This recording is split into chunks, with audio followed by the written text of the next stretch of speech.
ដឹងខ្លួនឯងថាមិនសមនឹងស្រីព្រោះរូបរាងកាយមិនស្រស់សង្ហា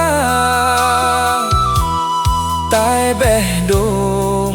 មួយនេះមានភក្តីភាពថ្លៃថ្លាស្រឡាញ់រូបជីវ៉ាស្មោះអស់ពីបេះដូងអង្វរលោកពុកសូមកុំបំបែកកុំឲ្យទឹកភ្នែកហូរស្រក់ជាប់ថ្ពាល់កូនស្រីលោកពុក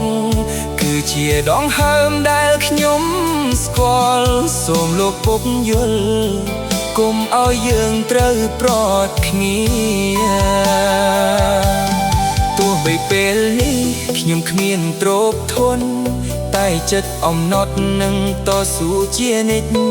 មិនឲ្យជីវ៉ាត្រូវរងទុក្ខវេទនាឬខកចិត្តនឹងខំប្រឹងពិតដើម្បីអនាគតយើងទោះបីលោកពុកចង់បានបណ្ដាការប៉ុន្មានក៏ខ្ញុំមិនរារែកនឹងខំស្វែងរកឲ្យបានដើម្បីបង្ហាញនៅទំហំចិត្តដែលខ្ញុំមានសូមកុំដេកសែតកុំឲ្យស្នេហ៍យើងត្រូវរលាអង្វរលោកពុក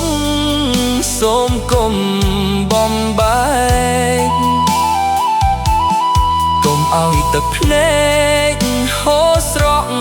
ជាប់ថ្ពាល់កូនស្រីលោកពុកគឺជាដងហើមដែលខ្ញុំ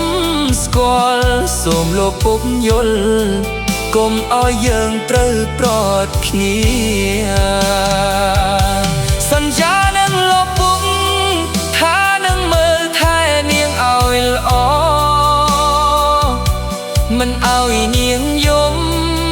មិនឲ្យនាងមងសៅសូមផ្ដល់ឱកាសឲ្យរូបខ្ញុំបានចូលទៅ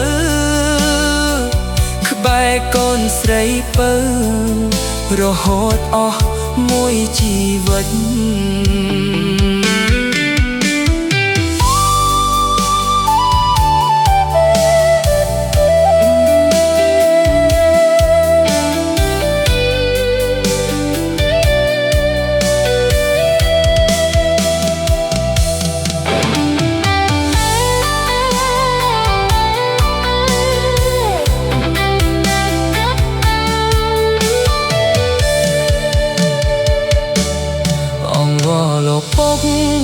សូមមេត្តាដល់រូបខ្ញុំ